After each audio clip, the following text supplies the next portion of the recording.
Magical fish tree. Arab Sagar के तट पर किनारापुरा नाम का एक मछुआरों का बस्ती था। उस बस्ती में रामदास नाम का एक बूढ़ा रहता था। उसके दो बेटे थे, लिंगादास और मंगादास। लिंगादास पिताजी के साथ समंदर में जाकर मछली पकड़ता था, पर मंगादास को पानी से बहुत डर लगता था। एक दिन उसके पिताजी, बेटा, मछुआरों के परिवार में पैदा होकर मछली पकड़ने से कतराओगे तो कैसे चलेगा? वैसे पानी से इतना डरते क्यों हो? तैरना सीखोगे तो काम हो जाएगा ना बेटा। बापू, वो तो पानी ऊपर गिरने के डर से नहाता भी नहीं है, सिर्फ गीले कपड़े से अपने आप को पोंछ लेता है। चुल्लू भर पानी ही पीता है वो, इतना डर है उसे पानी से। तैरना कब सीखेगा? कहकर उसकी खिल्ली उड़ाने लगा। उसे और क्यों डरा रहे हो? बेटा, तेरे लिए एक अच्छा रिश्ता आया है। लड़की बहुत सुंदर है, पर यदि उन्हें पता चला कि तुम मछली पकड़ना नहीं जानते तो वो तुम्हें अपनी बेटी नहीं देंगे। बेटा, हमने उनसे झूठ बोला है कि तुम मछली पकड़ना खूब जानते हो। अगले महीने तुम्हारी शादी तय हुई है। अगर ये रिश्ता टूट गया तो जिंदगी में इससे अच्छा रिश्ता नहीं मिलेगा। बेटा, सोच लो। यूं कुछ दिनों बाद राधिका नाम की लड़की से उसकी शादी हो गई। एक दिन राधिका, ये क्या, आप उनके साथ मछली पकड़ने क्यों नहीं जाते हो? कल मेरे पिताजी हमसे यहाँ मिलने आ रहे हैं। वो आपको मछली पकड़कर लाते हुए देखना चाहते हैं। किसी तरह अब बड़े बड़े मछली पकड़कर ले आओ और उन्हें दिखाओ, प्लीज। यूं अगले दिन वो मछली पकड़ने चला गया।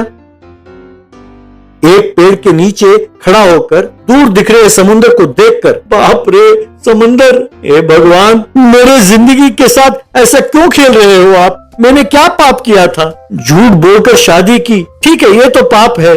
अब मौत के अलावा और कोई चारा नहीं है मेरे लिए। कोई सूखा कुआं देखकर उसमें कूदकर मैं मर जाता हूँ, ऐसा उसने सोचा। तभी वो पेड़, बेटा चिंता ना करो, मौत कभी भी किसी भी समस्या का समाधान नहीं है। वो पेड़ को प्रणाम करके, मैं अपना दुखड़ा कहाँ रोऊं, समझ में नहीं आता, कृपा करके मुझे इस मुसीबत से छुड़ाइए। हे वृक्ष, जरूर छुड़ाऊंगा बेटा। वो देखो, उस तालाब से पानी लाकर मुझ पर छिड़को। उस पानी को देखकर ना डरो, मैं हूं ना। निडर होकर पानी में उतरकर पानी ले आओ। वो यूं सहमा सहमा पानी में उतरा और एक बाल्टी भर पानी भरकर वापस आया।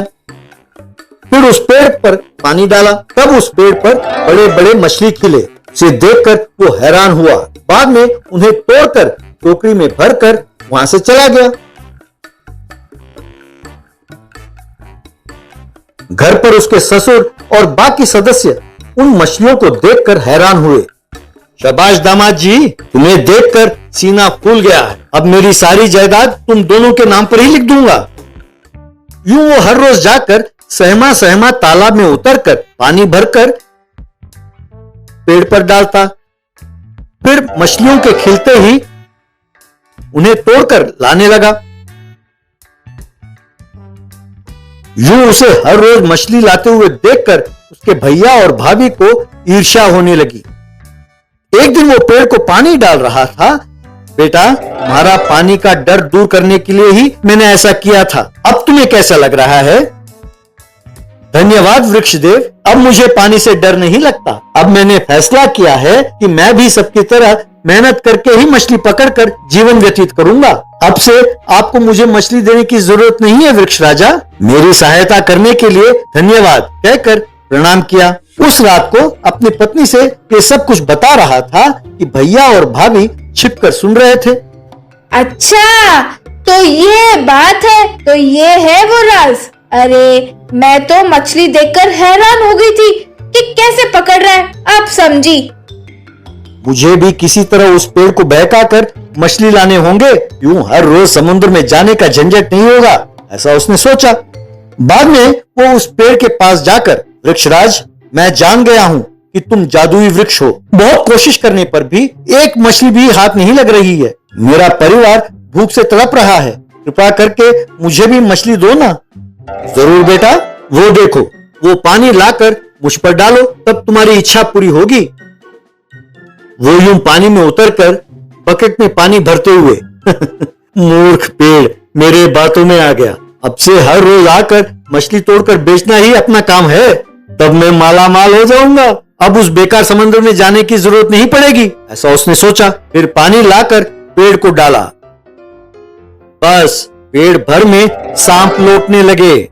वे नीचे गिरकर उसको घेर कर पुकारने लगे। वो भाग ना पाकर डर कर चीखने लगा, बाप रे, बाप रे, सांप, अरे मुझे कुछ ना करो, मैं आपके हाथ जोड़ता हूं। हे वृक्षराज, मुझे माफ कर दो, मैं तुम्हारे हाथ जोड़ता हूं, मैंने झूठ बोला था, हे वृक्षराज बचाओ, कहकर उछलने लगा और चीखने लगा। तब सारे सांप गायब हो गए।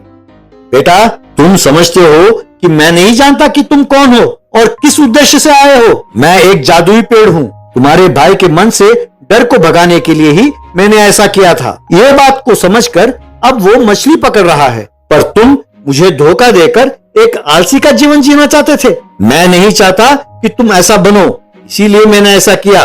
कभी भी आसान तरीके से पैसे कमाने की बात ना सोचना बेटा, वो खतरनाक है। वो अपनी गलती जानकर पेड़ को प्रणाम करके वहां से चला गया।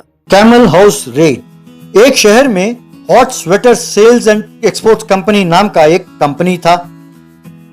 एक बार वहां का सेल्स एग्जीक्यूटिव मीटिंग चल रहा था। उस मीटिंग को संबोधित करते हुए सेल्स डायरेक्टर, डियर एम्प्लॉइज, इस साल के सेल्स में टॉपर आए अनुपम गुलाटी को सेल्समैन ऑफ द ईयर का इनाम देते हुए मुझे बहुत खुशी हो रही है। कंग्रेचुलेशंस मिस्टर अनुपम गुलाटी, कहते ही सबने ताली बजाई। बाद में मिश्रा नाम का एक व्यक्ति सेल्स डायरेक्टर से मिला।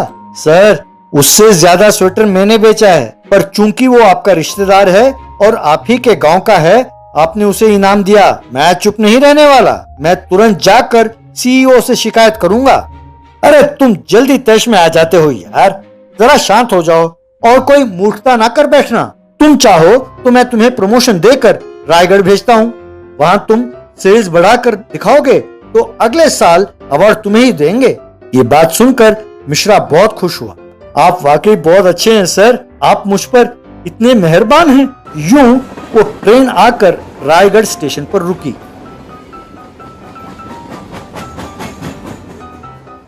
मिश्रा ट्रेन से उतरा और गांव में आया। वहां देखा तो बस मरुस्थल ही मरुस्थल था। जहां देखो रेत के टीले थे, एक भी घर नहीं था। तब वहां एक आदमी, सर मेरा नाम चैटर्जी है, आप कौन हैं और यहाँ क्यों आए हैं सर? आपको किससे मिलना है? I am senior sales manager at hot sweater limited. अरे तुम अंग्रेजी नहीं जानते ना, मैं स्वेटर बेचने आया हूँ।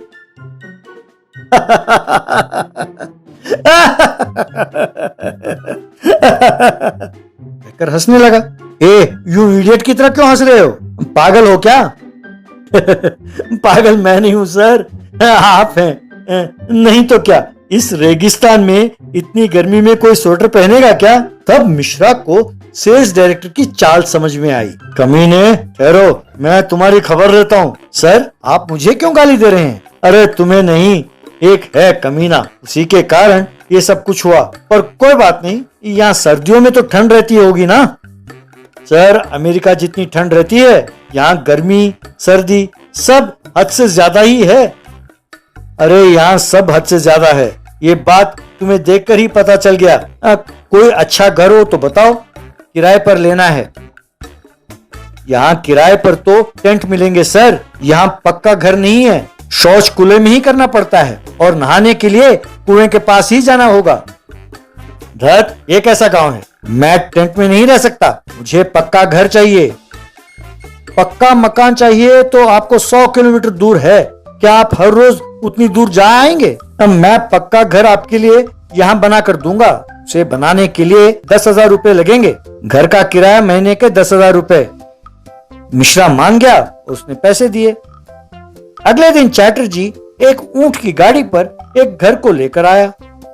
मिश्रा उस घर को हैरान होकर देखने लगा। उस घर को एक जगह उतारा। मिश्रा उस घर में रहने लगा।